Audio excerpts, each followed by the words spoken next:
Warrior Reps, good setters. Got me on the mic now, let's spill the tea. Talking courtside dreams from history. Legends on the blacktop now and then. From Wilt to Steph, we hit it again. Better chimes in, let's go deep. Young bloods rising, can't skip a beat. Puppy prospects with fire in their eyes. Draft night suckers and hoop dream highs. Wire to wire, bring the heat. Podcast magic can't be beat. Do better, we're grow better. We're hoop heads, trendsetters. What's poppin', y'all? It is your boy, it is Guard3, and welcome back to the And One podcast, where I am joined, just like every week, by the greatest co-host of all time, ladies and gentlemen. He is Mo Better. How you doing today, Mo? I'm doing great on a wonderful Tuesday or Thursday night talking hoops. We're getting ready to get into the 2010s, the All-NBA 2010 teams. That's going to be a blast. Yeah, no, absolutely. But we all know how it is. Before we get into the All-NBA teams, we got to bring up an underrated player or team. Somebody who doesn't get talked about enough. So, Mo, did you want to lead us off? You got an underrated player for this week? I am going to go with a guy that doesn't get talked about enough, but he was a terrific offensive player. Maybe ahead of his time. 6'10", small forward, put the ball on the floor, attacked the rim, terrific scorer. Tom Chambers of the Phoenix Suns / Seattle Supersonics, 4-time All-Star, 2-time All-NBA player. He was one of those tall skywalkers that played above the rim. If you ever heard of the game Laker versus Celtics, it's an old video game. The classic play on that game is Tom Chambers dunks the ball from the 3-point line. It's just a thing. They're just showing respect to his leaping ability. But I thought Tom Chambers was a terrific, explosive offensive player. Maybe one of his biggest dunks, and you might have seen it, is when they were playing the Knicks and he dunked on Mark Jackson. As he hit Mark Jackson, he actually went higher and elevated to finish the dunk. To me, Tom Chambers is a very underrated player in history, so I'm going with Tom Chambers, a great offensive talent. Hey, fair enough. Phenomenal player, Suns legend. Suns got a lot of great players that I don't think get enough recognition because they haven't been able to win the big one, unfortunately. So Sure. I am kind of hoping that changes soon for him. I think at this point the franchise does deserve at least one. This one's always so tough, but I'm gonna go with somebody who's been very good. Actually, I'm gonna go with almost a group this year that's been very good, and I think they were a big problem last year, and they've been a big reason for the turnaround for this team this year. I'm talking about the wings of the Cleveland Cavaliers. I'm talking Dean Wade. I'm talking Max Strus. I'm going to pick those two for my underrated players of the week because the talk is always, and rightfully so, Donovan Mitchell, Garland, Jared Allen, Evan Mobley. But I think a big difference between last year and this year is Dean Wade and guys like Max Strus coming in and just giving legit consistent spacing at the three. So my underrated players of the week got to be Dean Wade and Max Strus of the Cleveland Cavaliers. I like that. You're giving the flowers out to a group of guys. You can even throw in, what's the young man's name? I believe it's Isaac Okoro. Yeah. He's a terrific wing player who can play the two or the three. Yeah, I think they don't get the shine because they're not the bigger names, but they do a lot of the dirty work, especially on the defensive end of the ball. So yeah, I love that pick. I love that a lot. So shout out to all of those guys. By the way, you know how we were kind of, there's a big game tonight, OKC Cleveland. Part 2. Mo, it's an absolute blowout. Okay, not part 2. No, OKC is up 110-72 with 3 minutes to go in the third. So this is how you send the message, right? Like when Cleveland won the first game, which was a close game, The argument I heard that from Thunder fans were that they thought the Cavaliers played as good as they could versus the Thunder not playing their best game. And I was really hyped for this game. And now you've kind of brought me back to reality. Yeah, Shea decided that nobody was going to be able to guard him. He is 16 of 23 for 38 points. Lou Dort is 7 of 10 for 19. Wow. It's just one of those nights where for Cleveland that just everything's falling. Wow. Look, to be fair, most night Shea decides nobody's guarding him. So, look, the Thunder are a terrific basketball team. And if I'm a Cavaliers fan, it's a tough loss getting blown out on national TV. But in the bigger picture, it's just one loss. And should you meet in the finals, I don't care whether you beat them by 1 point and 30 points. A win is a win. So you just tip your hat to the Thunder. They brought their A game. Cleveland probably just struggled offensively. And now each team won once against the other. So it's an even bigger matchup. Should we get that matchup in the finals? Yeah, that my first takeaway was just like, yeah, okay. It's just OKC's night. Lou Dort 7 of 10. He's normally not this efficient. This man's just knocking everything down. Caruso's 2 of 2. Just one of those nights. There's just some nights where it doesn't matter what you do. It seems the other team can't miss. Right. By the way, I do, and I want to shout out my Bucks real quick because they did take the least amount of threes so far this season in a game. We took 12 threes against the Magic and won by 29. Just 12 threes. Wow. Yeah, we were 7 of 12 from 3, so we hit most of them. Right. Which should encourage you to shoot more. Right, but it was fun to watch. I went back and watched that game after work, and the Bucks just decided we're bigger than you. We're tougher than you. We're going to take it right into you. And I don't think the Magic are prepared for that, at all.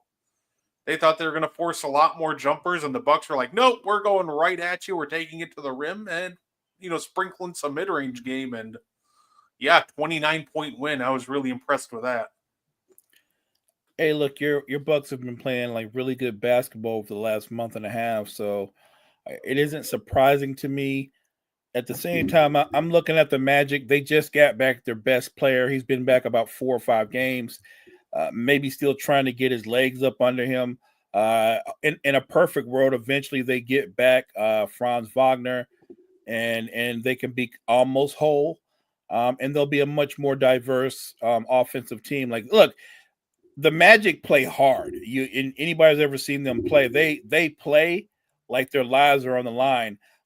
Just shout out to your Bucks. Give the Bucks the flowers. They came out, took care of business, and I thought that's a smart strategy. If I've got Giannis, Brook Lopez, if I've got Bobby, if I'm bigger and more physical than you, we're not going to play around on the perimeter. We're going to dominate the paint. I'm good with that. So, before we get into talking about the 2010s, Mo, we did have a trade. Nick Richards is going to the Phoenix Suns. Oh, it happened. It did. And that, to me, Mo, that was the funniest thing ever. Because when, a new player is going to a new team and they hype him up like he's the greatest thing ever, you would think the way the Suns are hyping up Nick Richards, they just got prime Hakeem Olajuwon. It is the funniest thing ever. But now I'm curious, Mo, because what's next? They still want Jimmy Butler. They're still off for him, but now the problem is they have their 2026 second and 3 picks in the 2031 draft. That's all the draft picks they have. And only one of them is a first rounder. They still have their own 2031 pick. So my question is, Mo, is it done? Is it over with? Are the Suns going to be done making moves, do you think? Or do you think they find a way to take the limited assets they have and flip it around? When you've gone as far in on this as their owner and their GM has gone, I don't think you turn back. Like you just told me, they've got a couple of seconds. They've got their own, did you say 2031 pick? Yeah. And if that's all you have, You know what I mean? Like when you use the term mortgage the future, well, they did that a couple years ago, right? They already did that. If you've already mortgaged the future, why are you worrying about your 2031 pick? You don't need to worry about that. You're going that far in. So to me, I don't think the Suns are done. And I do think they make another move. I don't know if they're going to be able to bring back Jimmy Butler because again, you're dealing with Pat Riley. And I just think Pat Riley in terms of what they have to offer him, he would rather just lose Jimmy in free agency and get the cap space back. No, fair enough. Welcome, sir. We're talking hoops tonight, but I'll touch on that really quickly. I think Ooh. Mike Tomlin's good.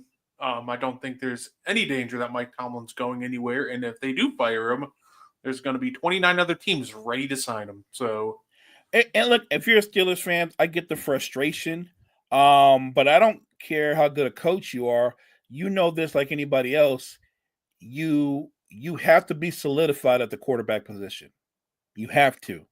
And really, if we're being 100%, with what he's working with offensively, I think Mike Tomlin's done a great job the last 4 or 5 years. They have one somewhat explosive player on the outside in Pickett, and I would argue with anybody, I don't know that he's the number one. He's the best receiver on that team. But it's not like if he went to Philly, there'd be a debate between he and A.J. Brown, or if he went to the Buccaneers, there'd be a debate between he and Mike Evans. I don't think he's that great a wide receiver. And their running backs are just regular running backs. If you lost both of them and you drafted 2 more running backs, you'd get the same. You might get better production, but you won't get worse. And you also have one of the worst offensive lines in football. So look. With that backdrop, no offensive talent, you get destroyed at the line of scrimmage, and everything is put on the back of your defense, and somehow, some way, that kind of team makes the playoffs. I get the end result is disappointing. Nobody wants to lose in the playoffs. But how many coaches are winning 10 or 11 games with that offense? Name the coaches that are winning with that offense. And I'm not knocking Russ because this isn't about Russ. If in terms of what they asked Russ to do, in the bigger picture, he did what they asked him to do for the most part.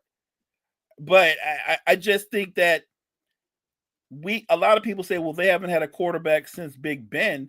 I would argue the last 2 seasons they had Big Ben, he wasn't that good a quarterback either. So it's been a long time that they were unstable at the quarterback position. I don't think the Steelers have any thought of trading Mike Tomlin. I don't. And if they did, to my partner's credit, there'll be 29 teams calling Mike Tomlin. Yeah, I completely agree. 100%. So, yeah, for sure. Absolutely. Big Mike Tomlin fan. And I think he stays in Pittsburgh. If they get him a real quarterback and things continue to go, they continue to get knocked out, we'll start having a conversation then. But you know what? There was an interesting question, though, Mo, that I got asked. And I wanted to bring it up in here. Jalen Green, I'm going to give you some options. And what do you think he is for his career? So the options that we were given were bench score, starter, or all-star, or superstar, but nobody thought superstar. If you had to project Jalen Green, what do you think? You mean like his perfect position for what I see? Yeah. I think he's. You're saying bench score, but I think 6-man and bench score are the same thing, right? Yeah. I think that's what he is. I think that's what he is because he's so streaky. That's what he is. Like, here's a good example. The young man that plays for Cleveland. He's an elevated, younger, much more athletic version of Karis LeVert. Yeah, you know what I mean? Like when he gets on a heater, Brett, nobody can guard him. But there are a lot more nights when he's anywhere but on a heater. He is a volume scorer more times than not. So to me, it would be, I don't want to use the term bench player. I'll just say 6-man. No, I completely agree with that because there's kind of a debate because me and a couple other guys were like, yeah, we think he's a bench core. We think he's like a six man, like kind of in the same mold as like a Lou Will. Yes, And but then people but were a more saying, athletic Lou Will. But yeah, right. agreed. And then, some people bring up, well, he got hot for like a month. I was like, that's just the Jalen Green cycle. Like get hot. Everybody thinks you're the next star. Be Jalen Green, get cold. And now we're like, and then it's like everybody thinks you're a bust, and then we just start back to him getting hot for a month again. Right, and at the end of the year, you look up and you go, "Oh, look at Jalen Green, 22 points, 5 rebounds, 4 or 5 assists, shot about 40% from the field, and about 32 from three." Right, that's pretty much what you're going to get. And I'm not, and I'm in no way saying I'm not a fan of Jalen. I am, but I would like him in a 6-man role a lot more than him being my first or second option offensively. Yeah, absolutely. I think when a star becomes available, they should definitely be looking to acquire them and moving Jalen Green to the bench if he's not involved in any said kind of deal. What's up, Gene? And I wouldn't look at it as a demotion because he's an incredible talent. It doesn't mean that he wouldn't be part of a closing lineup. I'm just saying I think he would thrive better in that role. Yeah, no, absolutely. Absolutely. And honestly, I think they will get a star. I think his name is Mo. I think his name is Devin Booker. I think he's going to end up in Houston next season. I don't think next season. I think they're going to go all in for another couple years before they blow it up. I think Houston has the one thing that the Phoenix Suns would want in a Devin Booker trade. They have the Phoenix Suns draft picks. So I think what will end up happening is you're going to see Devin Booker get dealt to Houston, and in return, pretty much Phoenix gets their future back and get all of their draft picks back. So overall, I think Devin Booker in the next, I'm going to say 3 years, is going to be a Houston Rocket. You might be spot on with that. I would say this: if I was the Houston Rockets and I didn't have to give up too much, I would make a hard push for Devin Booker right now. I think Phoenix is going to say no because the discussion that you and I just had, we both believe the Suns are going to try to make another push to make another legitimate title run. Because, like I said, once you've already mortgaged your future, what's giving up your 2031 pick? That it's not like, thank God we got the 2031 pick or we'd be in trouble. Like at that point, you've already committed to not having draft picks for the better part of the next 6 years. So what does it matter? Yeah, no, absolutely. But I think, say, if you're going to go tank, I think what you do is you call up Houston, because I'm guessing then you would be like, hey, I want my 2029 pick back. Right. So that's my bold prediction for the show. Devin Booker, in the next 3 years, he will be a Houston Rocket. So if that's your bold prediction, is that also another prediction on the coming up trade deadline? You're saying the Rockets probably will be quiet, that they won't make a significant move because you're thinking a lot further down the road. And I don't necessarily disagree with that. I would just say this though: with Coach Udoka as their coach, with the way they play defense, win the 50-50 balls, rebound, I honestly think right now today, they're a consistent shooting guard away from being able to make a deep run in the postseason. And look at the Western Conference. Name the team that's built to beat Oklahoma City right now in the West, because I don't see it. I know Dallas did it last year, but this isn't last year, and Luka's obviously not as healthy as he was last year. This is a completely different season. So let's take Dallas out of the equation. The current version of the Nuggets, they're not going to do it. The current version of the Timberwolves, they're not going to do it. The Spurs aren't ready yet. The Lakers aren't going to do it. Who is going to beat the Thunder or prevent the Thunder from going to the NBA Finals in the Western Conference? It ain't Phoenix, at least not the current version of Phoenix. They would have to pull off a monumental trade to make them even be an interesting matchup. So right now, I look at Oklahoma City and I legit believe the only thing that stops them from going to the finals is if they can't stay healthy.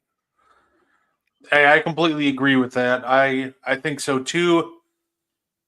And this, I still think the scariest part about OKC is they have like a million avenues to get better. They got 27,000 picks coming in still, Right. and they And don't and they forget, Chet's not playing. They're doing this without Chet. That's Say- what's crazy. shout out Isaiah Hartenstein for just sliding in seamlessly. Just an absolutely fantastic grab for them this offseason. He's nice. He's nice. A big man with that kind of a motor, high basketball IQ, and a terrific passer. You just gave them another facilitator.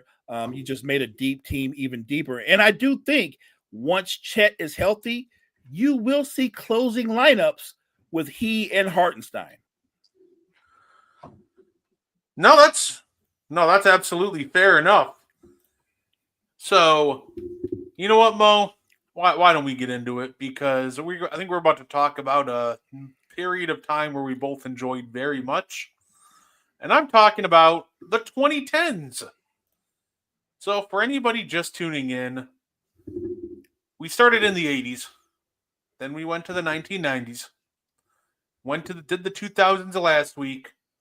We did all NBA teams, first, second, and third team. Picked a defensive player of the decade for the guard, forward, and center position, and the MVP of the decade. So we're going to do that again. And just a reminder that every single team is positionless. So it doesn't have to be 2 guards, 2 forwards, and a center. Just the 15 players, 15 best players. Yeah. And of course, we're allowed to disagree. Just be respectful. So, did you want to start off, Mo, or did you want me to start reading off my list? Are we going to go third to first? Yeah, I figure we go. Honestly, it might be more fun to go first to third because I feel like the third team is where the discussion is. I think the third team is where people might call in angry. So let's go first. Let's go first to third. All right, sounds good. I'll start with the ones that are obvious that I think everybody for sure knows made it. LeBron James barely squeaked onto the first team. Yeah, Kidding. barely. What can we say about LeBron in the 2010s that just hasn't been said already? He put together some of the greatest stretches you will ever see out of a basketball player in any point in history. Whether it's him dominating South Beach, coming back, coming down 3-1 to beat the Warriors, going and winning in Los Angeles, bringing a title back to LA. Just an absolutely absurd decade for LeBron. No doubt about it. I think you called it. I think he dominated the decade. And to me, I'm talking about in terms of what he did as an individual talent and what he did in the team concept. What can you say about LeBron? If you think about the time in Miami, the time when he goes back, obviously, to Cleveland, what he was able to do there, and then go on to the Lakers. Like, think about that. That's insane. That's an insane body of work just for that 10-year span. And he did that. And that's crazy. So some of these names are really easy. He's the easiest one. Yeah.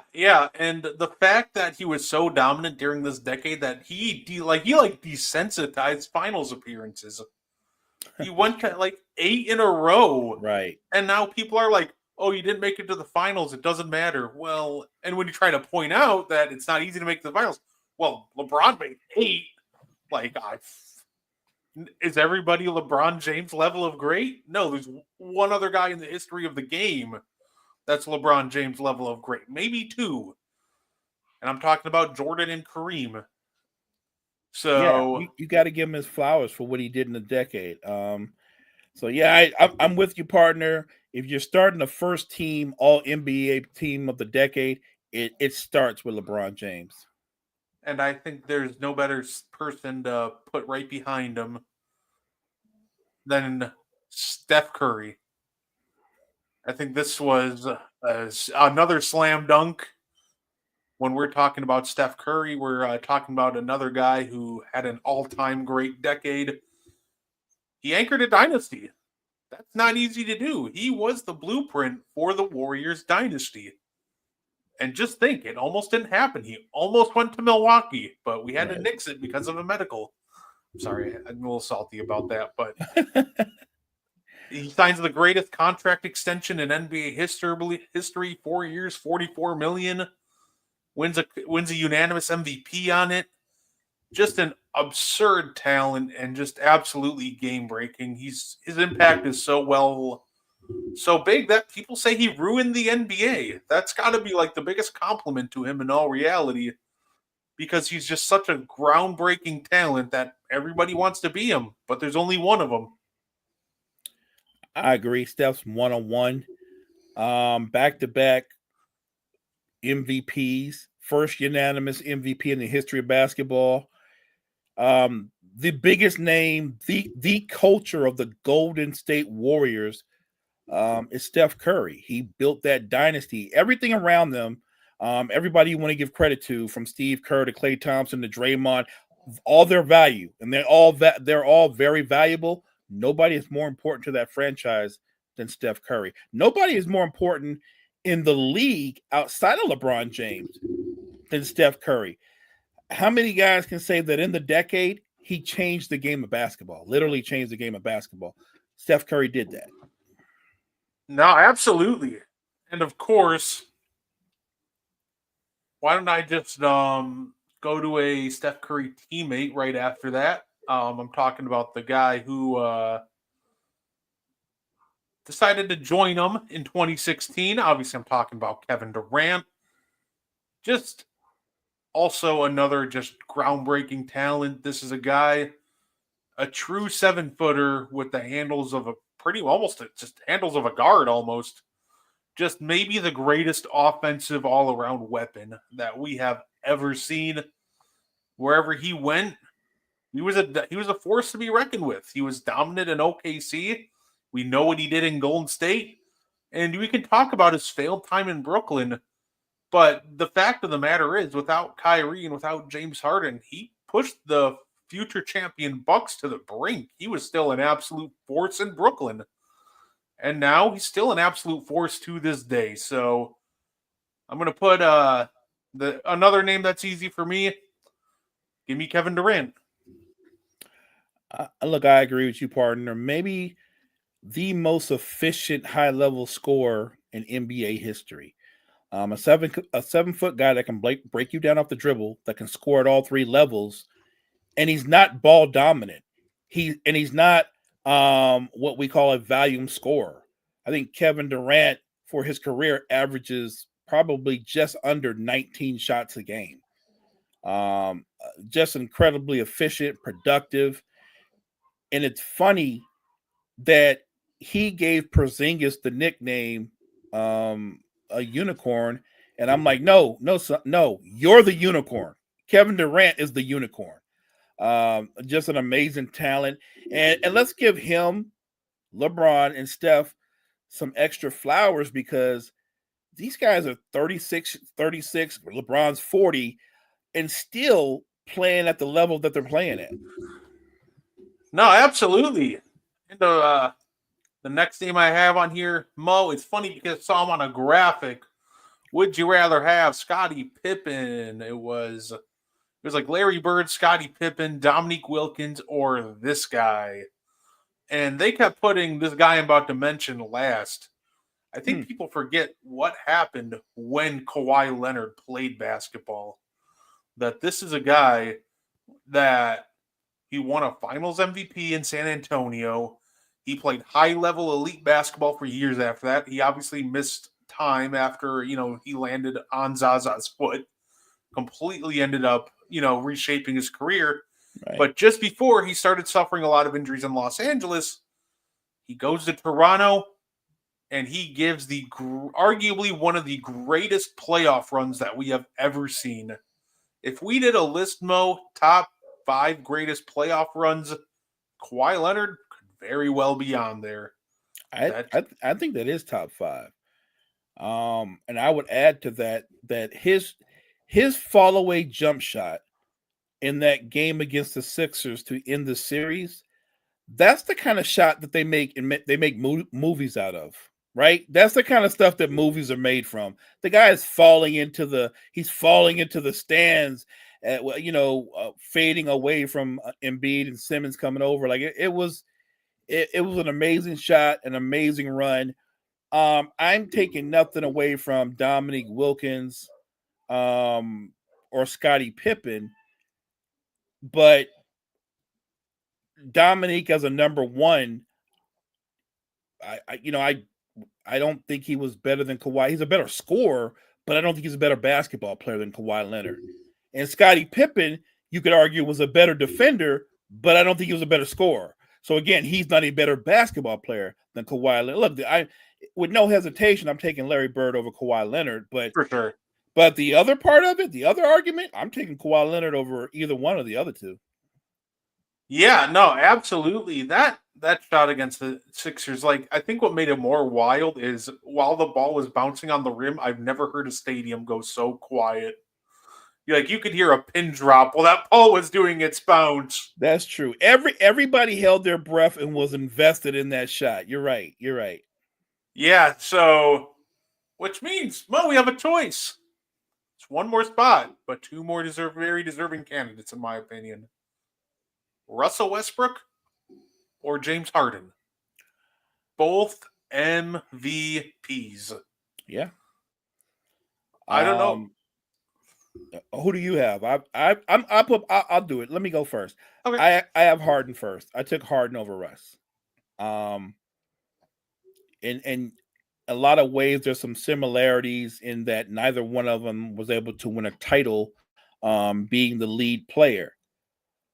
But I'm looking. If you look at what James Harden did, he didn't do the triple-double thing like Russ, but James Harden had the run that he had in Houston where he was averaging 29, 30 points a game, and I think he had 10 assists like 3 or 4 seasons to go with the scoring. And the same way Steph changed the game with the three-point shot, I thought Harden kind of changed the game a little bit with the ability to draw fouls, with the ability to create contact when it's not there. He made that a thing that a lot of guys that came up behind him have done the same as well. So prime James Harden, I'm talking about the very best version of him versus the very best version of Russell Westbrook. I would still leave, even though I know Russ works hard and Russ doesn't. I get all that. I'm with all that, but the best version of James Harden to me was a much scarier player to guard than the best version of Russell Westbrook. I agree. I wanted James Harden too. And, Russell Westbrook, ultra impressive. First guy on the second team. Can't take anything away from him. When your peak and your scoring is so good that there's a legit conversation to be had, are you a better scorer of the basketball than Michael Jordan? Which was an actual conversation that was going on when Harden was on his scoring rampages. Right. Like, it's absolute insanity. And I think sometimes, Harden gets downplayed because, he wasn't able to rise to the occasion in the playoffs. But I think the biggest accomplishment I can say, though, is no easy task. He did take those KD Warriors to 7.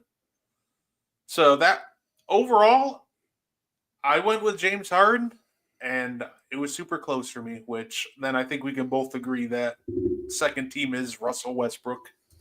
Yeah, I agree with everything you just said.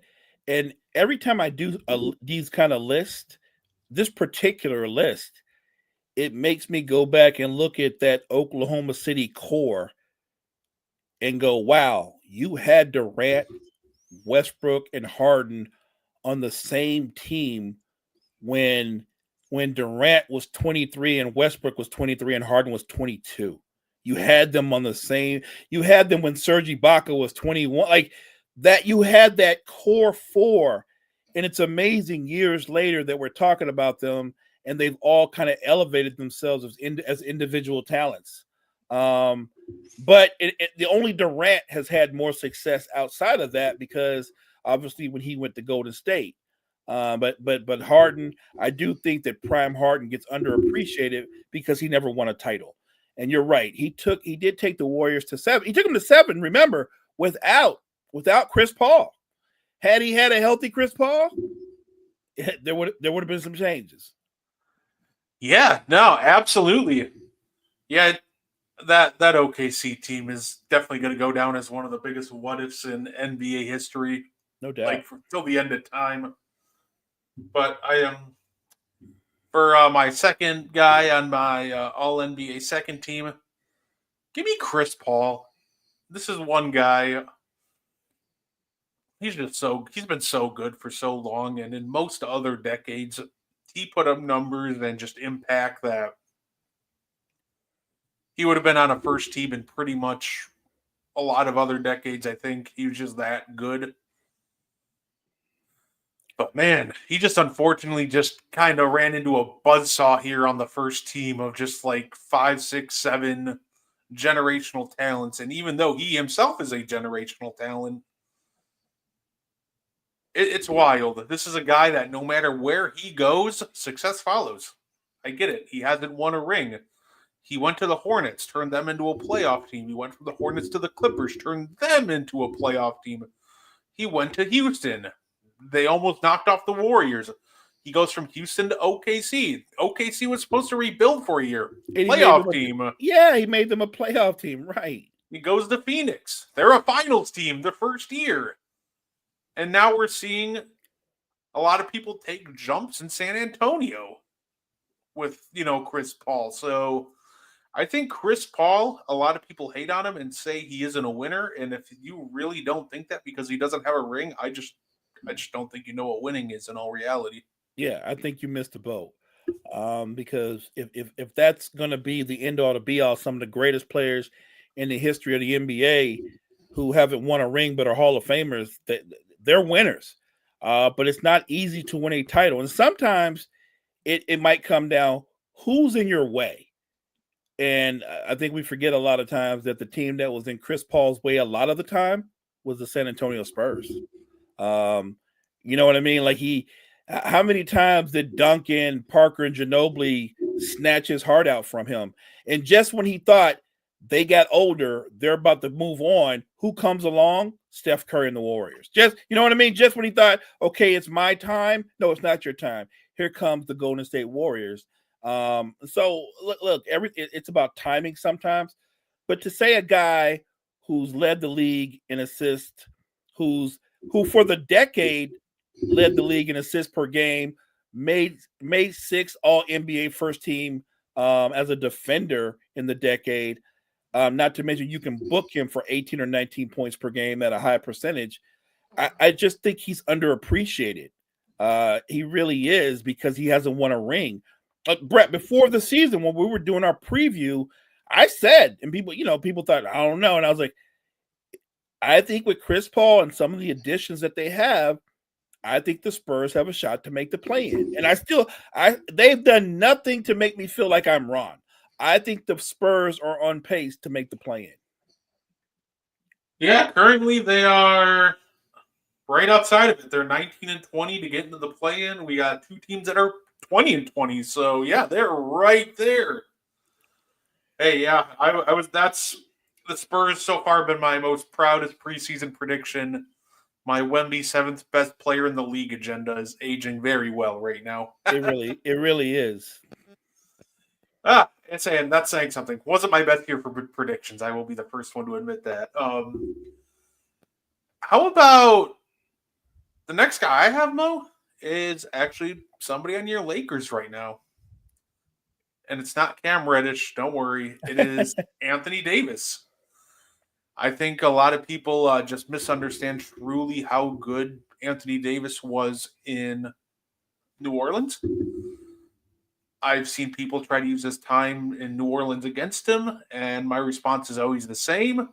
When you find somebody that can drag Etuan Moore, Omar Asik, old Rajon Rondo and players of that, stature and caliber to a playoff run, give me a holler. His best player in New Orleans, we're talking, Jrue Holiday, who he was good, but we've kind of seen it now that Holiday is not the second best player on a playoff team level good, and that's okay. Offensively, he can't handle that kind of responsibility. Anthony Davis was just such a dominant force in New Orleans. Then he teams with LeBron James in Los Angeles. First year, they win a ring. And there was an argument that Anthony Davis was so good that he should have been the finals MVP in 2020. So I put Anthony Davis on my second team. I've got AD on my second team as well. You just alluded to all the reasons why. And let's give him his flowers for the consistency that he had throughout the decade. He had some talent on New Orleans with him for a little bit, and I mean like a little bit.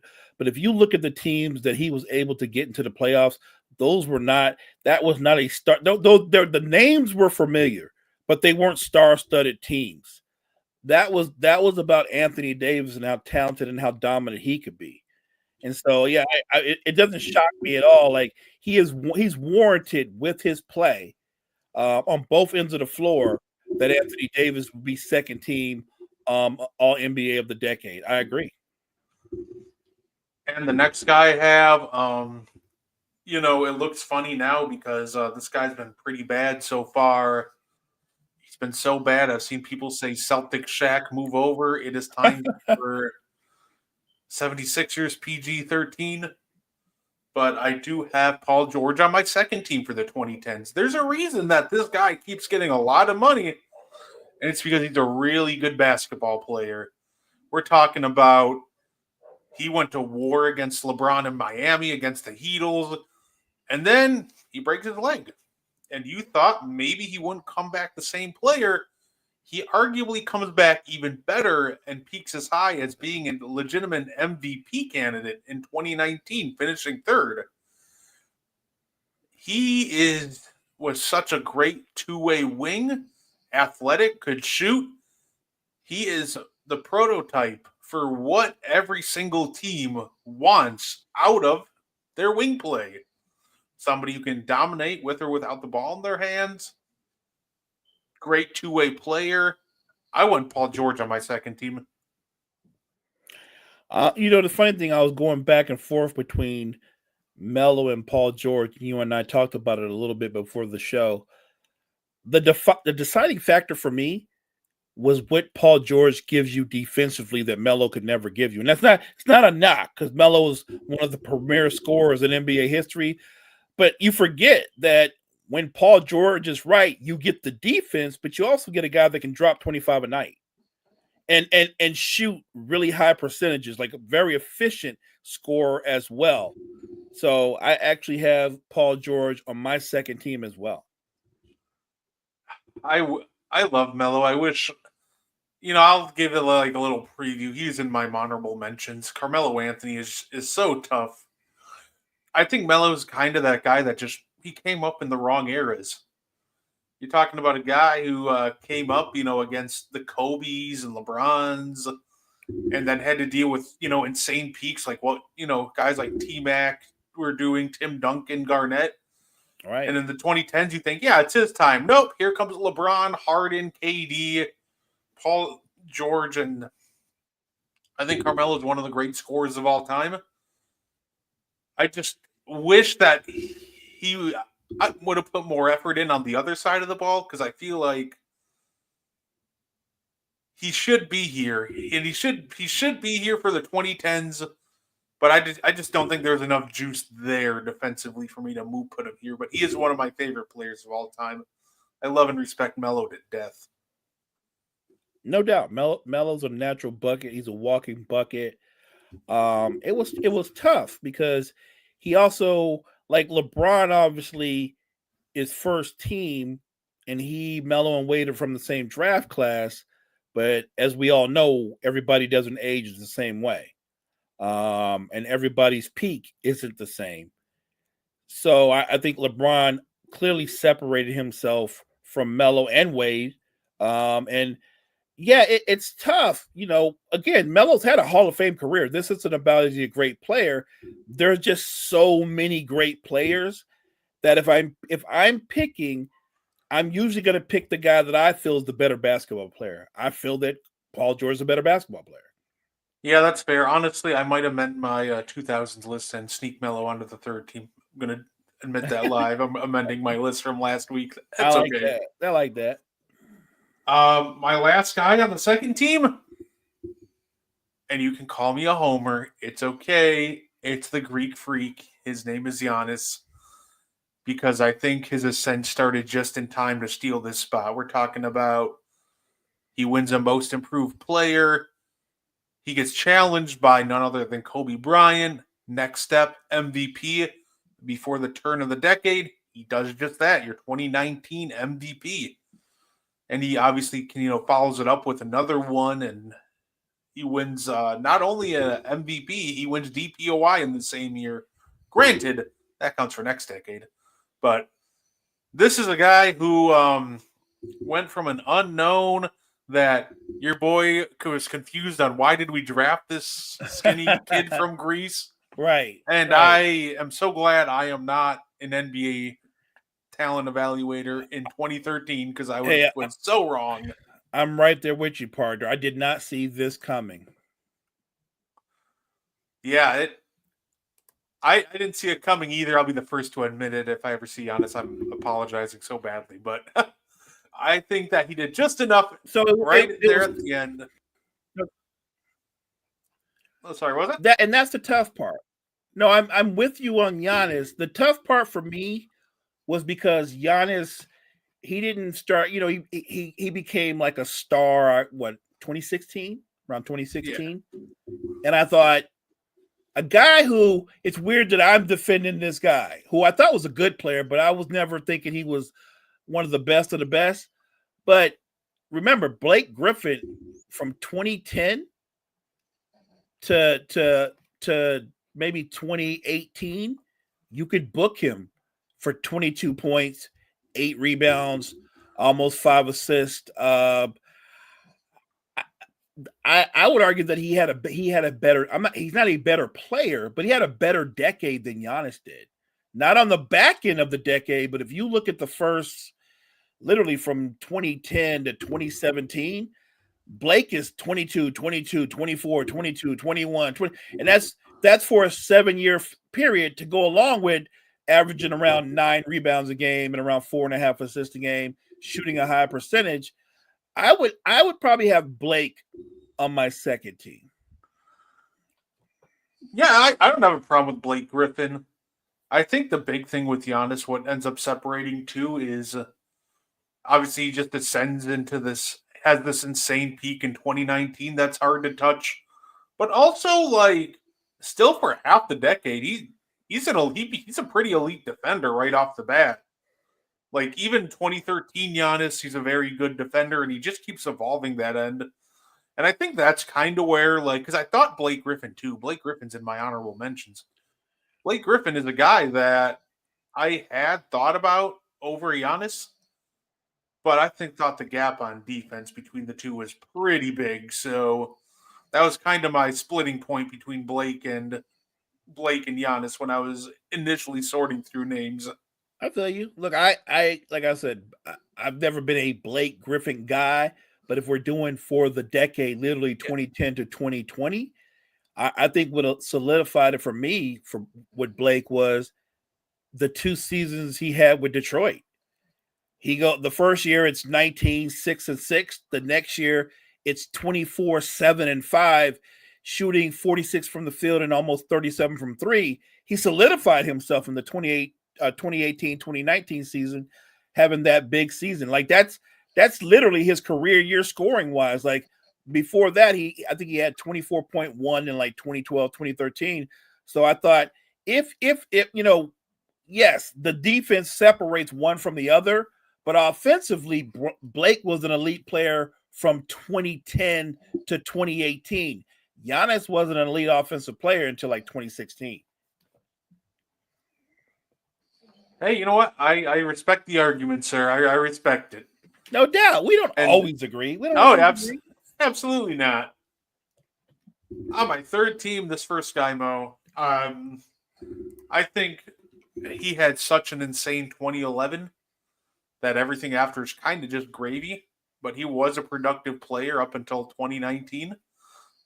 Talking about Dirk Nowitzki, I thought he was very productive all decade. That's a good one. That's a good one. Obviously, we're never going to mistake in Dirk for a defensive juggernaut, but his offense was bread and butter right up until he retired. He retired, I think it was by dropping a 39 piece. And obviously, he started out the decade in the most incredible way, as we all know. Wins the title, runs through everybody. We're talking about KD, Kobe, LeBron. You put him in front of Dirk, he sat him right down and won a title. So, third team, give me Dirk Nowitzki. You could make an argument just off the power of that incredible title run. Dirk should be on the list just off of that, because we'll eventually have a conversation about the greatest finals runs ever. And I'm not saying who's number one, but we would both agree that Mavericks team would be in the discussion. Mm-hmm. I was wavering between Dirk on my third team to start off with, or a guy like LaMarcus Aldridge, who, if you just look at numbers, his numbers say, if you're talking about the 2010s, that he was actually as productive, if not more productive. The difference is, though, I can't get past the weight of the title run.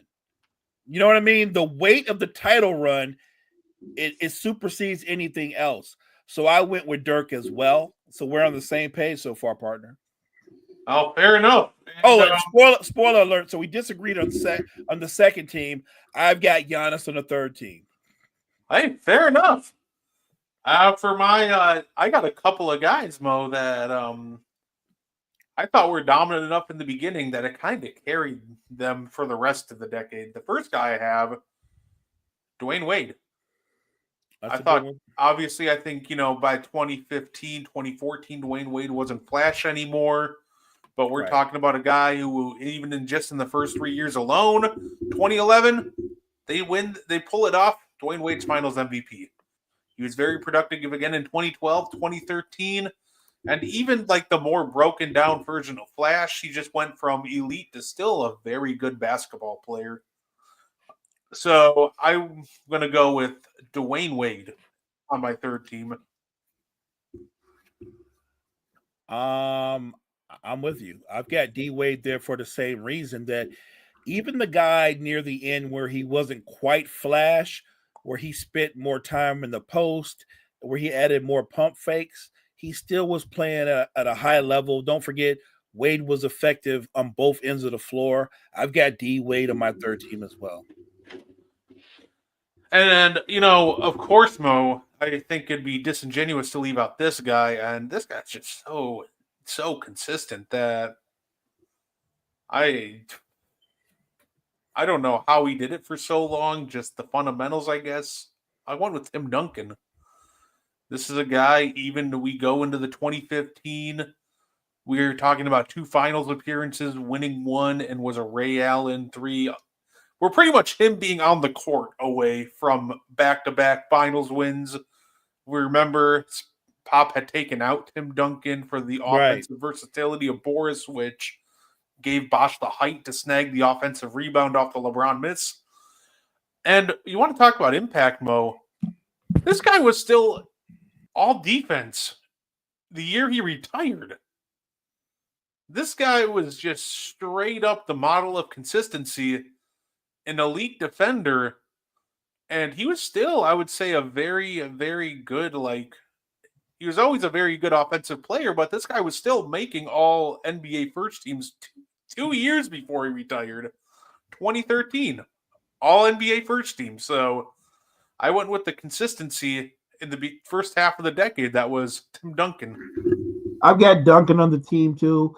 I have him on the team because I thought he reinvented himself when he realized we're changing our style of play completely and making it more about the perimeter and about the three-point shot. He was always a great defender, But when he really adopted that role and said, I'm going to be the same great defender, but now I'm going to be, I'm going to call out the signals.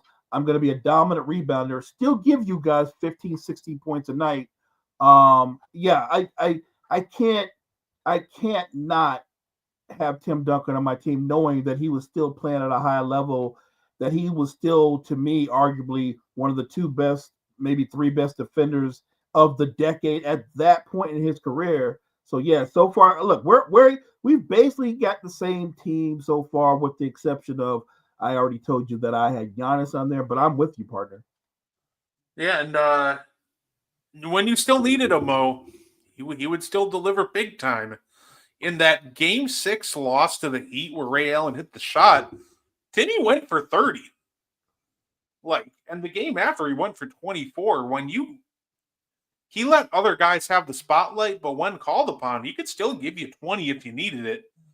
They just didn't force him to exert himself, and that allowed him to just keep playing a two-way elite ball all the way up until the day he retired, which is really rare. You don't see a lot of players play just at an elite level defensively like he did, but to do it until literally right up until the end, all the credit in the world to Timmy.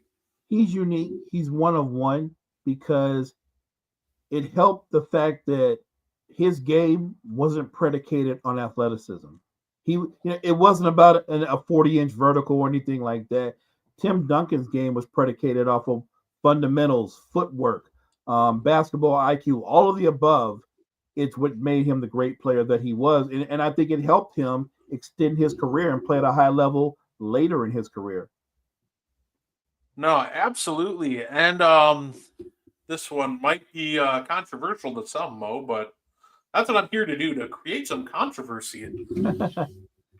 Because for my next guy, I went with another defensive specialist, and I think this guy was the heart and soul of the Warrior. Obviously, Steph was the main thing that made the Warriors click, but I went with the guy who was the heart and soul of the Warriors' defense. I'm talking about Draymond Green. We're talking about a guy who could facilitate the offense, who could play make. And guess what? When he needed to, we all remember that Game 7 in 2016. He's the guy who went for 30. He was absolutely nuts when he wanted to be. This is a guy who could defend point guards through centers, and teams are still always looking for guys like Draymond, except there's nobody like Draymond. I know, I get it. He's Mr. Triple Single. That's all right. When a guy is as impactful as Draymond is on defense, to me, he was the equivalent of having another 20-point scorer out there without even touching the basketball. The way he would clamp down opposing defenses, or offenses, I mean. So on my third team, might be controversial. That's okay. Give me Draymond Green. So I wasn't going to sign up for the controversy. We talked before the show, and then you brought up Draymond Green. The first thing I said is, I was wondering if Aldridge was going to make it over Dirk or over Timmy, and I couldn't take him over Timmy. But then you made the case about Draymond. I was like, that totally makes sense. Like, yes, Steph is the culture. Steph is the star. But the heart and soul, we are talking about a guy that is multiple time all NBA first team defender, a former DPOY winner, not just an elite defender, but an underrated facilitator. Draymond basically was the de facto point guard of the Warriors, right? And where some guys live into their freakish athleticism, Draymond had freakish basketball IQ. It's one thing to say, well, Draymond's not a great shooter, so when he hands the ball off to Steph, we'll just leave him open. Draymond countered that. When you hand the ball off to Steph and you jump Steph, Draymond would cut to the basket and get a layup. Or he would cut to the basket, catch the ball, and lob it to Iggy for a dunk. Like, he's that guy. He's 2 or 3 steps ahead of everybody else. So initially, when we came on to do the show, I had Draymond Green in my honorable mentions, but you talked me into it. If it's controversial, if people are going to come for us, and they will, because there's a very familiar name, a huge name, one of the greatest players in all of basketball, a top 10 player, and he's not going to be on any of the three teams. And you know who I'm talking about. Yeah, absolutely. And it's funny because I was just about to go into my honorable mentions. So we'll talk about him. I'll leave him for last. Actually, I'll leave the two most controversial for last. How's that sound? I got honorable mention Dwight Howard. Still an impactful player after his Orlando days, but clearly the back injury had taken a toll on him. So he's in my honorable mentions. I put the Toronto duo, Kyle Lowry and DeMar DeRozan. Really good duo. I think that they deserve to be here. They also were very good. They were very impactful players. They just had the issue of they played in the same conference as LeBron James. Yeah. Bad. This is bad luck. Marc Gasol. I put Marc Gasol in here, DPOY, and honestly, when we're talking about great passing bigs, he's a fantastic facilitator. Really helped make that Grizzlies team click on both ends of the court. I got me Dame time, Damian Lillard. Some of the greatest shots that we have ever seen in playoff history from Damian Lillard this decade, but I don't think he did enough overall to really crack the case, but fantastic talent. Absolutely terrific, fantastic shot maker, shot creator. Like Dame late in games is one of the scariest guys in the NBA to try to defend. So he's worthy of honorable mention. I'm sure some people are like, what are you talking about? I've got Dame, this team or that team. And again, that's why we're here, to have these conversations. We're not here to agree all the time. It's okay to disagree. But I don't think it's disrespecting Dame to say that you have him as honorable mention. The top 10 player we're talking about Kobe Bryant. Kobe, the thing with Kobe is, see, I started the year in the 2010-2011 season and went to the 2020 season, a full decade. Right. If you start the decade in 2009 and include his championship run, then I think he's third team. But if we're just doing this decade, which is the 2010 to 2020, right, which is just the year after his championship run, right, I don't think there's a great case. I think his case comes from the fact that for, I would say, 2.5, 3 years, he's still Kobe. He's still this fantastic force. Still a killer. Unfortunately, his Achilles blew. And once that happened, it was just all over. He plays for another 2 years. But Kobe Bryant in his last 2 years of basketball was not very good. It was one of those situations where you could tell he wanted to be out there. The mind is strong, but his body just couldn't keep up anymore. So no, he was not the same player. And I love how you pointed out, though. Look, those 3 years, like you said, if you go 2010 to 13, he was still one of the top 5 players in basketball. He's still playing on an elite level. It's just that that's all you have for the decade, because the injury happens, and then obviously the Kobe that follows is a shell of that. That's not a good Kobe. Like that Kobe Bryant, those last 2 seasons, he made those all-star teams based off the fact that out of respect for the career that he had. He didn't make those all-star teams because he should have been on the all-star teams. That's just being real. I don't have him on the third team because he wasn't really that impactful overall in the decade. That's just, it's like you said, if we were going another way and you said, well, he won a title, that would change everything. But we're literally going from 2010 to 2020, and he was done in 2016, and that guy was a shell of Kobe Bryant. So look, shout out to the Black Mamba, amazing career, but I just don't have him in any of my 3 teams. Yeah, me neither. I'm gonna give people 2 names because there's one honorable mention in here, and one of them's my actual third teamer. Because for me, it came down to 2 guys. Kyrie Irving or Klay Thompson. Though that's what it came down to for me. That was the tough one. I'm going Kyrie. Is it Kyrie and his big shot, and Yes. or is it Klay? And I'm going with Kyrie and his big shot because as great as Klay is, most of what he does has got to be set up by somebody else. Everything Kyrie does, especially that shot had nothing to do with. Nobody can say, well, they set a screen or it was a great pass. No, they just gave the ball to Kyrie and he just made something amazing happen by himself. I agree. I actually went with Kyrie too.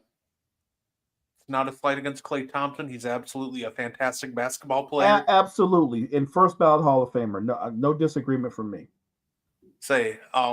Kyrie obviously had the biggest moment out of the two. Game 7. Nobody will ever forget it. 2016. He actually had more accolades that decade too. And he put up overall better numbers. I think Klay's a better defender than Kyrie. Sure. No questions asked. But I think Kyrie's just an absolutely much better all-around offensive player than Klay Thompson is. It's funny, Brett, let me ask you this.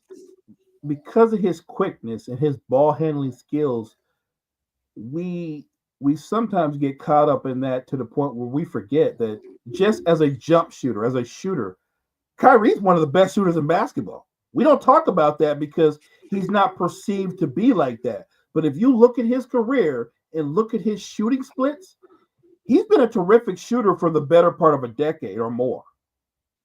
Yeah, that's why to me that's the difference to me. When it comes to comparing those two, offensively speaking, it's really not close to me between Klay and Kyrie.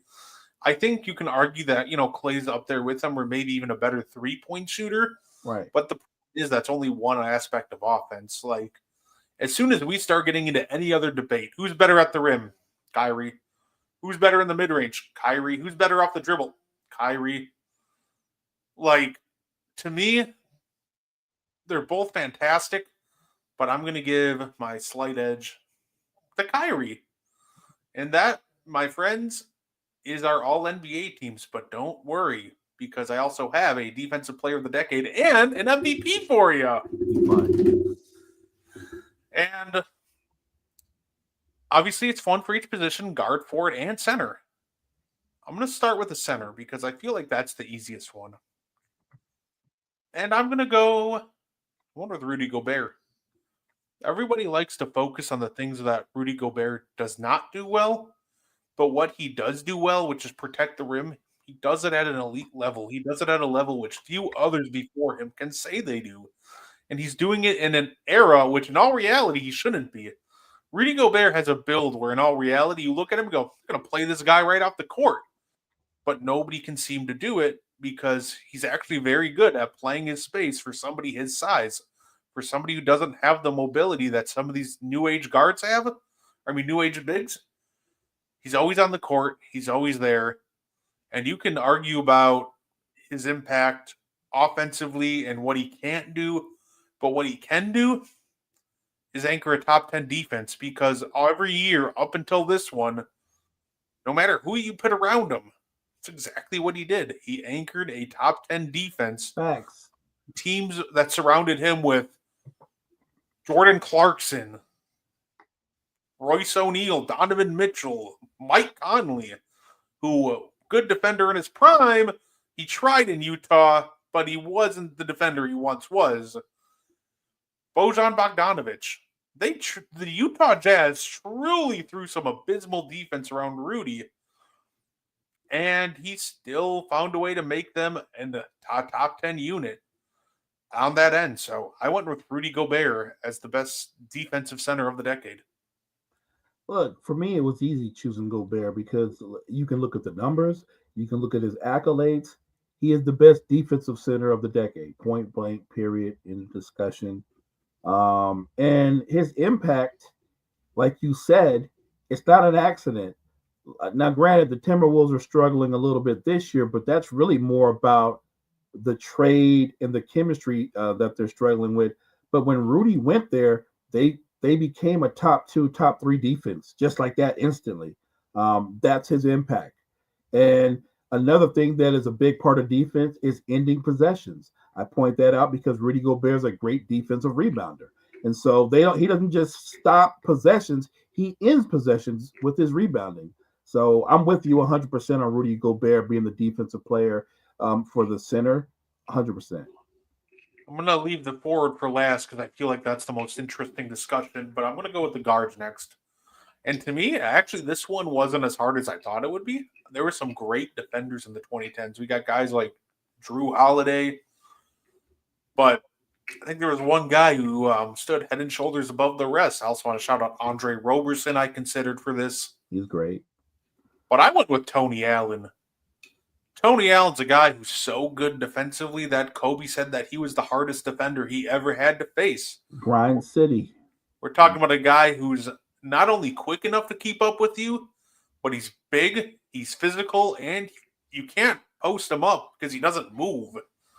He would wear you down and really just grind it out over the course of a game. That man really was kind of almost like the heartbeat of that Memphis Grizzlies team between him and Marc Gasol.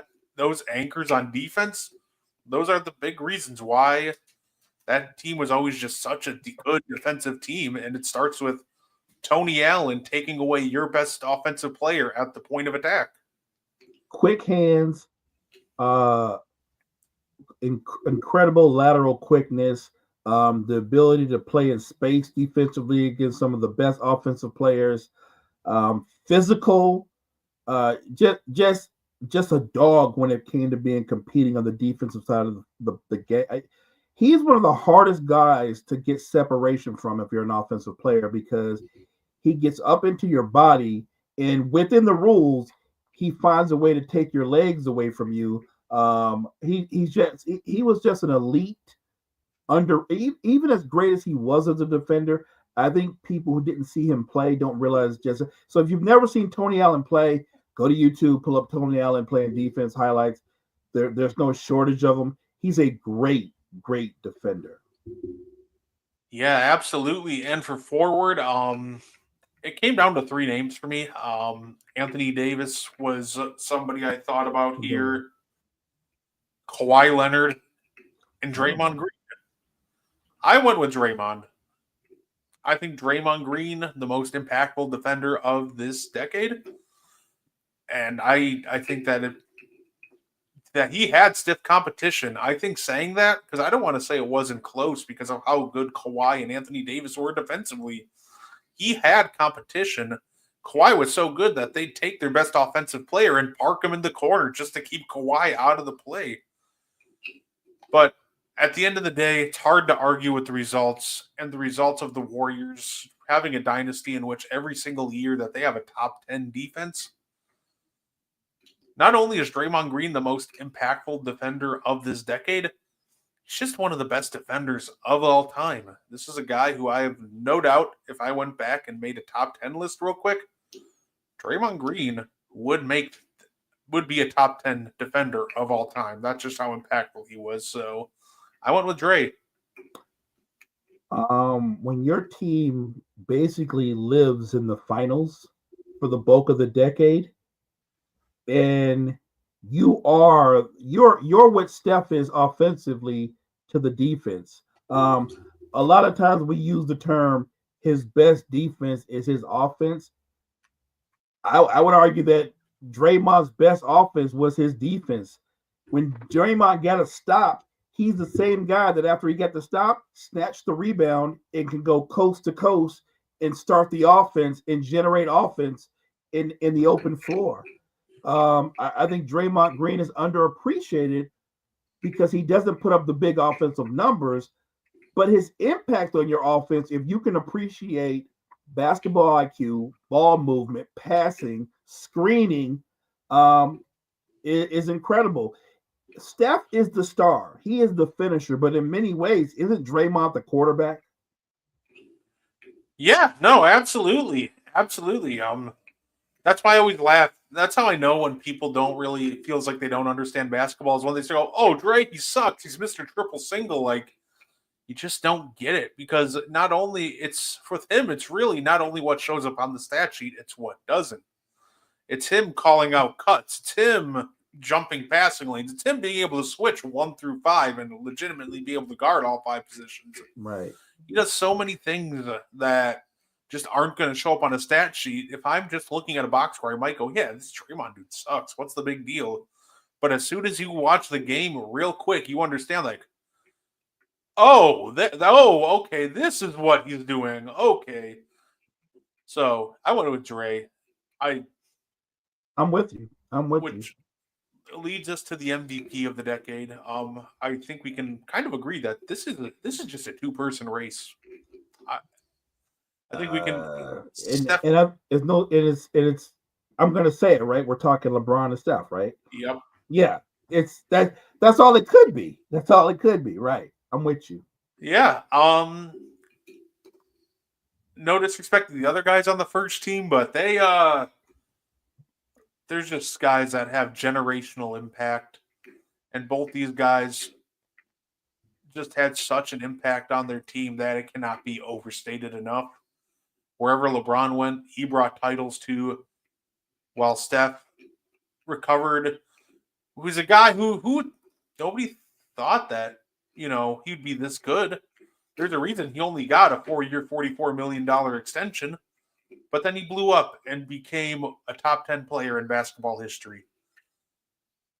I got to go with LeBron, though. I know Steph has him beat in the finals with record, but what LeBron did running the East and dominating it to such a degree that people thought that level of dominance was easy because he played nobody.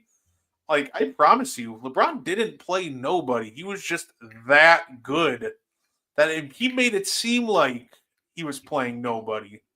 And that's crazy because there was talent. We mentioned earlier, we were talking about with the East in general, we're talking about Paul George. In the back end of the decade, you start to have the Giannis rise to the top. We're talking about even guys we didn't mention. How about John Wall of the Wizards? Like, there was some really good talent in the East, like truly.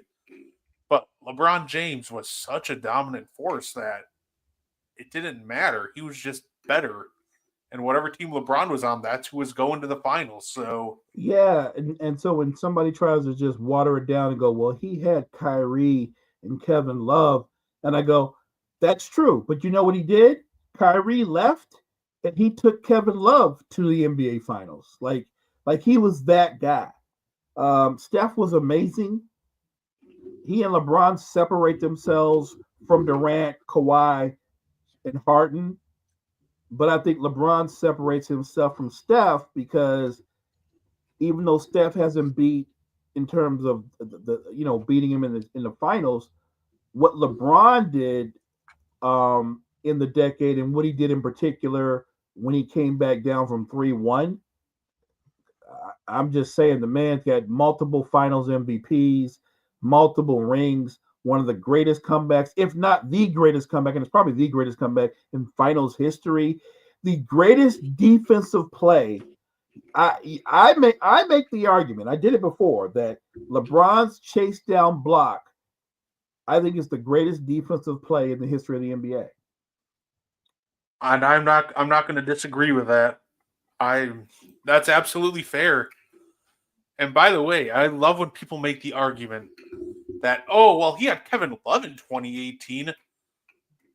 Kevin Love shot 40% from the field in the 2018 finals and 32% from three. As soon as he became the second option, it didn't go very well.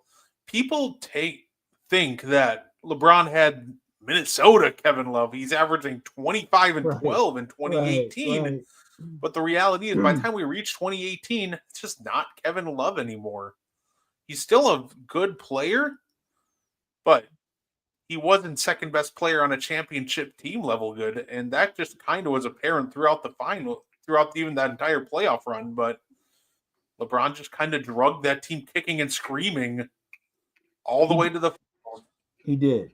And think about the numbers he put up in those finals. Like he competed his tail off. Like I said, I'm taking nothing away from Steph and the culture that he built in Golden State. LeBron leaves Miami, goes back to Cleveland, and does what he does. And then along with all the individual accolades that he garnered through the decade, it's kind of close, but it's LeBron James. These are almost comic book numbers from that finals, Mo. 34 points, 10 assists, 8.5 rebounds, a steal, and a block. Like, this is why when people make the argument, well, the Warriors didn't need Kevin Durant to beat LeBron James. Yes, you did. LeBron did this thing that only he could do. I don't understand how, because I already thought in 2016 we just watched the best player on the planet. He's going into year whatever, like 15 or 16 at that point. And it's almost like that one tweet comes in your head that the guy made about LeBron. Oh, he's 30. Thank God this fuckery won't go on any longer. But Right. in 2017, I don't know how, but he almost levels up his game again. And then he does it again in 2018. And I'm just remember watching that. I'm like, how many more levels does this guy have? Because I don't get it. Like, I thought you had peaked in 2016, but you come back the next 2 years and you're better both years. Just an absolutely just absurd talent LeBron is. And just for sure, like between 09 and 2018. I'm with you. And that's why I think we both agree he's absolutely deserving of being the player of the decade. Again, I think Steph has a case. LeBron has a stronger case. Yeah, absolutely. So that is our 2010 All NBA teams and our defensive players of the decade and MVP. Don't worry, I've been slacking. I'm going to post this all on the AN1 page. So we'll see what kind of a reaction we get. I'm sure it'll be all civil, right, Mo? Oh, these conversations are always civil and fun. There's never no disrespect. And look, if you guys follow the M1 podcast, our people know basketball. If they disagree with us, I'm sure it's in a respectful way. No, absolutely. Yeah, that. Although we did have a fun conversation on, I think it was actually one of our friend Kyle's chomping at the bit Discord. We'll close out with this one, Mo, just because we got into this almost similar debate. I'm going to kind of lay it out to you the same way I did with the Jalen Green question. Austin Reeves, solid. Like, what do you think he is? So we're going to go with bench player, solid starter, star, superstar. I think he's a solid starter. I do. I think he's a solid starter. Could he? Would he be more elevated if he were a six man? Yeah, I think that.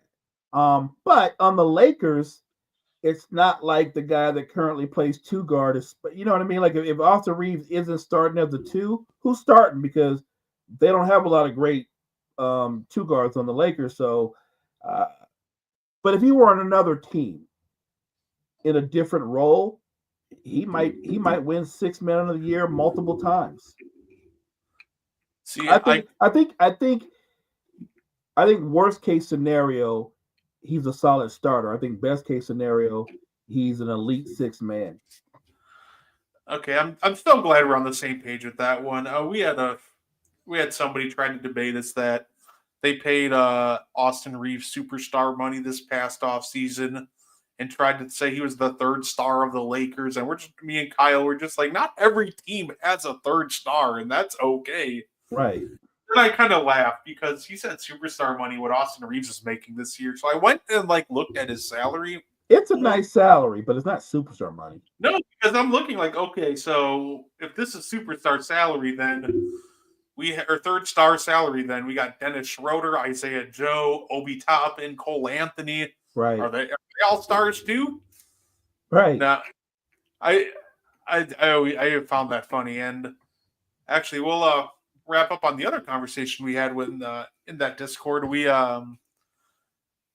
because I want to say this. I want to end on this note. It's almost perfect for people complaining about the end of days nowadays. Make a statement.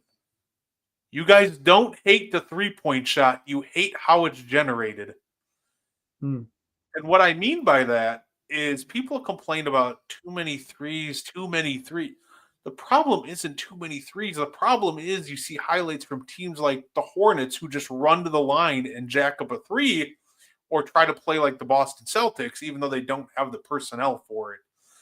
I truly think, Mo, that the 3-point shot isn't the part that's hated about the NBA right now. It's the process in which teams are trying to get it, where they're trying to copy the Boston Celtics, but they're not the Boston Celtics, so it just looks bad when teams like the Bulls and Hornets are trying to do it. It's weird because on the morning show today, Will and I had a similar conversation, and he asked me, "Is the 3-point shot one of the reasons the NBA is getting criticized?" And I said, "It's one of the reasons it's being criticized, but it shouldn't be one of the reasons. If you want to criticize, find another reason. It's not that." I said it to Will this way, and I said to you, if your team doesn't have a lot of good shooters on it, you shouldn't be shooting threes. I don't care what the analytics guy says. If your team doesn't have shooters on it, I'm not an analytics guy. And I can tell you, if you don't have shooters on it, you shouldn't be shooting threes. I don't care if you're wide open or not, you shouldn't be shooting threes. The problem is in today's NBA, there are a lot of teams, because you're told by the analytics guys it's better to take threes than twos, which I think that makes sense if you have shooters. If you don't have shooters, it don't make sense. That it's literally that simple. So that's my only issue. I don't have an issue with the 3-point shot. I have an issue with that everybody has been told that's the best shot to take, and that's not true. It's the best shot to take when you have the players to execute it. And that's exactly what I mean, Bo, by like you don't hate the three, like they hate the process of the three. Right. It's that, and that's kind of like 99% sure. Yeah, we're on the same wavelength with that one because yeah, I agree.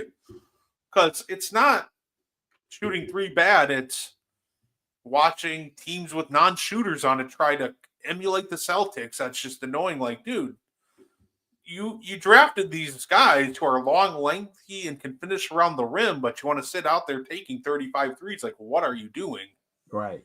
Correct. So, yeah, that's what I want to end this kind of on. Put that out there. Is I don't think people hate the three. It's the process. Agreed. So before we get out of here, Mo, did you want to say anything? Hey, I want to thank you guys for following me and Brett, tuning in to us every Thursday night. We appreciate you guys' support so much. Keep tuning in. We're going to keep having these great discussions because we're going to step our game up to the 2020s. Appreciate your love, your support, your follows, your shares, your likes. Keep following us and keep following all the great content we have at Wire to Wire Network. Yeah, absolutely. Definitely tune in. Keep tuning in. We got the 2020s, and we're going to do a predictive list, trying to predict who the best 25 players of the last 5 years of the decade are going to be. And I'm thinking another watch along soon, Mo. Oh yeah. And listen, I don't want to give any spoilers, but next week in the 9:00 slot, the Celtics and the Lakers are playing. Oh. So that'll be fun. Well, so, maybe for the Celtics, but no, I'm kidding. I think it's going to be a great matchup. Look, the Lakers aren't a bad team. They're just not on the level that the Celtics are, but I do think it'll be a competitive game, and I look forward to that matchup. Yeah, absolutely. So, we'll definitely set up a watch along. We got the 2020s coming up, but until then, we thank you guys a lot for supporting us and tuning in. Definitely appreciate it, and I hope you guys enjoy the rest of your night. Thank you for tuning in to the And One podcast. If you like our content, you can find more on the Wire to Wire Podcast Network on YouTube, Facebook, and Spotify. Want more And One? Find it on Wire to Wire. Like and share our Facebook page and join the And One Discord. Grab the link to join from our Facebook. Thank you for tuning in and have a wonderful day.